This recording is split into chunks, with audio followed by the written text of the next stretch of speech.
Hey guys, welcome back to another video. Today, we're going to be taking a look at the state of the race of the 2026 midterms as of April 4th, 2025. And basically, we're going to be covering the Senate, the governorship, and also the 2025 off-year governor races from Virginia and New Jersey, similar to 2021. But before we get started with the three maps, make sure you guys are subscribed. Click the bell so you don't miss my content as we are approaching 6,000 subscribers. Press the like button, share this video. Don't forget, if you're interested, we have memberships. So you can find links to that in the description section. So let's start off with the most important thing, the Senate race of 2026. This one's going to be extremely quick because there are only truly 4 competitive battleground swing states from Georgia, North Carolina, Michigan, and the state of Maine, even though Maine's might not even be close at all, because last time Susan Collins had won by like 8 percentage points. So let's get the likely states out of the way. Alaska, likely Republican, and the reason why I say likely instead of solid Republican is because there is a chance, there is a scenario that Mary Patola, who just lost her, House race in 2024 by like 4 points, the Democrat, she could run for state senate in 2026 as a Democrat, and that'll make it at least competitive, even though she's most likely going to lose because she just lost in 2024. Her House race by like 4%, her district. So she's going to lose no matter what. But I'm just saying it could be closer. She is a decent Democrat for Alaska. And then Ohio, I would say likely Republican as well. This state has just gone too far to the right for any Democratic candidate, no matter who it is, to overcome. New Hampshire is likely Democrat. I believe it's Maggie Hassan, or it could be someone else. Correct me if I'm wrong. But she wins by comfortable margins, maybe like 8 to 9 or 10 points, so that's likely Democrat. Now that we have the likely states out of the way, let's get into the most important 4 true swing states: Georgia, North Carolina, Michigan, and arguably Maine, even though you could say maybe Susan Collins would likely win that. I'm going to be honest, I think she's going to win, Susan Collins, because polls time and time again show that the Democrats do have a fighting chance in this state.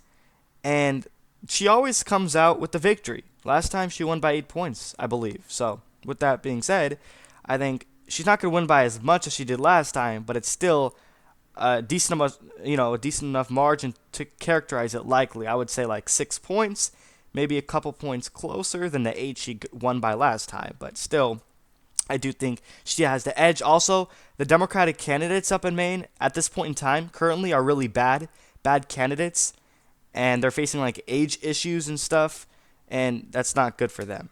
And I think overall, the Senate map is really favorable for Republicans in 2026, so Democrats don't really have the chance. I would say their hopes should be focused on more of the House in 2026. I think they have a very good chance of flipping the House rather than the Senate in 2026 for the midterms. And then Georgia, I think this one is the most important other than North Carolina.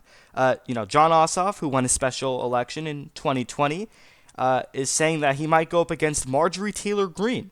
Donald Trump has backed Marjorie Taylor Greene to take on John Ossoff. That is very favorable for Democrats. John Ossoff is probably going to win by a lean margin of somewhere in between 2 to 3 percentage points if he is facing Marjorie Taylor Greene, which Trump has endorsed to run for Senate. She currently has she's representative of Georgia. She is a far-right MAGA extremist, and Georgia's a left-turning state. It is getting bluer. Donald Trump nearly won it in 2024. He actually lost it in 2020. They have 2 Democratic state senators, so this state overall is very beneficial to the Democratic Party. I think John Ossoff is going to win re-election against a weak Republican candidate like Marjorie Taylor Greene, or if it's someone else similar to her, doesn't really matter.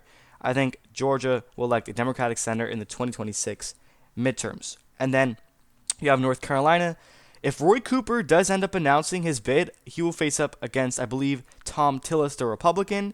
And Roy Cooper previously was the governor in this state. Last time he won by like 3.5 percentage points. Tom Tillis, the Republican, won his race last time by 2 points. So I think this one is a toss-up, 50-50 for either candidate. North Carolina loves ticket splitting, as we saw 2024, great example. They voted for Trump on the general election. At the same time, they voted Democratic Governor Josh Stein by 14 points. I think Democrats have a great chance of winning the state, and as of right now, April 4th, 2025, I believe North Carolina will elect a Democratic senator in the 2026 midterms by a tilt margin of under a percentage point if it is Roy Cooper. Now, if it's someone else, I believe Tom Tillis, the Republican, does have a slight advantage. And then Michigan. Obviously, Mike Rogers narrowly lost to Alyssa Slotkin by 0.3%, a tilt margin in the 2024 Senate race. He almost won. Now, because this is a midterm, not a general election, he might even do worse. He came within, 0.3%. That was very good for him. So I think he does have a chance of flipping this race. But as of right now, I'm going to characterize it tilt Democrat. I think Michigan in 2026 Senate race is going to be extremely close. Mike Rogers is a great Republican candidate. He almost did it in 2024, narrowly fell short. Now, I think the disadvantage is that this is a midterm, and there might be resistance from the Trump administration with all these tariffs going around. So if that's the case, that's not really beneficial to him. So that's tilt Democrat. And that's pretty much it. 48 to 52. Republicans will retain Senate control in 2026 by, a 4-point advantage. So 52 to 48.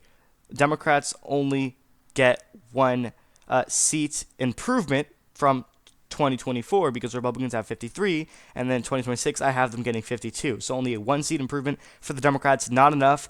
They need 51, they only get 48. They fall short by 3 seats. This is the current map. This is my prediction as of April 4th, 2025.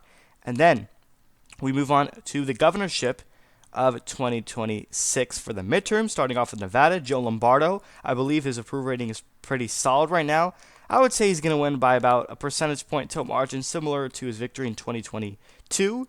I believe he has the advantage. Nevada is a Republican trendy state, the exact opposite of a state like Georgia, like I said earlier.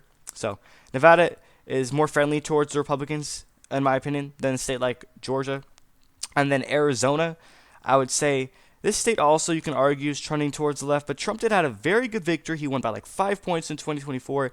Now, they have a current Democratic governor, Katie Hobbs, who defeated Kari Lake narrowly by under a percentage point in 2022. Now, I assume it's not going to be Kari Lake this time, so Republicans potentially won't shoot themselves in the foot. Therefore, I would say Katie Hobbs will be unseated by a very narrow margin of a tilt margin, 1 point. I think it's going to be very close. Actually, the latest poll had Katie Hobbs losing to the Republican candidate by 2 percentage points with over 1,000 registered voters, or likely voters. So I think there's a chance she loses. There's a chance she could win. But I think, as of right now, she has a disadvantage because she's not going to face Kari Lake. And that's the only reason, literally the only reason why she won, is because of Kari Lake. Now, she's not going to face her, so she's probably going to lose. That's just honest truth. And then Georgia, Brian Kemp is term limited. There are rumors he does run for Senate. If that's the case, John Ossoff could lose, but I don't think that's going to happen. So whoever the Republican nominee is, if it's a bad candidate, I think Democrats do stand a chance of winning Georgia's governorship. If it's Stacey Abrams, she's going to lose. So as of right now, we don't really know the candidates into detail that much, so it's lean Republican. And then Ohio, Vivek Ramaswamy has announced his governorship in this state. In terms of name recognition, I mean, he is a rising star. That's the truth, but still, in terms of the MAGA base, some like him, some don't.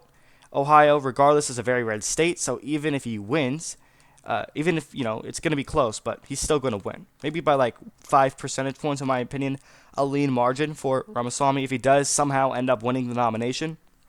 And then Wisconsin, I believe Tony Evers is running in 2026, unless he's term limited, but I believe he is running. He won by, I believe, 1 to 2 points in the 2022 midterms. Wisconsin, in my opinion, is a little bit more friendly to Democrats if you're comparing the other Rust Belt states. I think Pennsylvania is the reddest out of the three, and 2024 is a great example. Wisconsin actually voted to the left, voted bluer than Michigan and Pennsylvania. So I believe Tony Evers, with the resistance of the current Trump administration, I believe he wins by a lean margin on the governorship. And then Michigan. Gretchen Whitmer is term limited. She probably will run for president in 2028. And I think no matter who the Democratic nominee is, they probably have the advantage. They're not going to win by as much as she did in 2022 by 10 points. It would be closer, I believe, by like around 5 to 6 percentage points. Likely to lean margin. I'll be generous for Republicans and say lean Democrat. And in Pennsylvania, I believe it's Josh Shapiro. I don't think he's term limited just yet. So it'll be likely Democrat. He will literally destroy any Republican. He's just that good of a candidate. And then last, but not least, you have New Hampshire. I believe it's going to be Maggie Hassan and like I mentioned earlier, she always wins here by probably 8 to 10 percentage points. And then this is the governor's map for 2026 midterm elections. This is my prediction, my honest prediction as of April 4th, 2025. And this is my Senate prediction. And I truly believe this is how the map will look like as of today. And then, before we end off the video, 2 special election races off your election in 2025. Virginia's governor race and New Jersey. Both, we had these 2 elections in 2021. That's how Glenn Youngkin literally won and won some Sears, and the Republicans actually came within 3 points of flipping New Jersey's governor's race in 2021. And that's exactly how we knew New Jersey was going to be competitive in 2024. Maybe it's just a one-time thing how Indiana during the Obama era was extremely close, but I don't think that's the case. So I think Winsome Sears, the Republican nominee, is going to narrowly lose to her Democratic opponent, Abigail Spansberger, by a margin of a couple percentage points. Probably 1 point in my opinion as of right now. It's going to be extremely close. She is not a MAGA candidate, which actually goes in her favor because Virginia is pro-establishment. They love establishment type of candidates. They don't like populist, which is why Kamala Harris actually overperformed the polls. And in my opinion, Virginia is actually getting bluer, as exactly how Kamala Harris overperformed the polls. And Glenn Youngkin's not going to be here to, maybe he will campaign for her, but I mean, his term will already be up by then, I believe so. But Winsome Sears, I don't think is too popular. I mean, she's not, Abigail Spansberger is not any better than her. That's not what I'm trying to say. But, I think, the recent poll actually shows Abigail Spansberger with the advantage. So I think it's going to be close. And the New Jersey Republicans keep gaining in terms of new registered voters tremendously. So New Jersey is a Republican trendy state. So the opposite of Virginia, which is how I think Republicans could potentially flip the governorship. Beyond 2026, I don't think 2026 is their year, but it's going to be extremely close. As of right now, New Jersey's governorship in 2025, not 2026, 2025, will be lean Democrat. It came within 3 points in 2021. I think this time it might come within like 1.5, maybe 1 to 2. So it's gonna narrow up the margins as we move forward closer to 2028. So this is my prediction for the 2025 off-year governor races. This is my prediction for the 2026 Senate midterms and the 2026 governor midterms. Let me know if you agree on these 3 maps. One last final reminder is to subscribe, click the bell so you don't miss my content, press the like button, share this video. Don't forget we have memberships if you're interested. You can find the links to that in the description section. Thank you everyone for watching.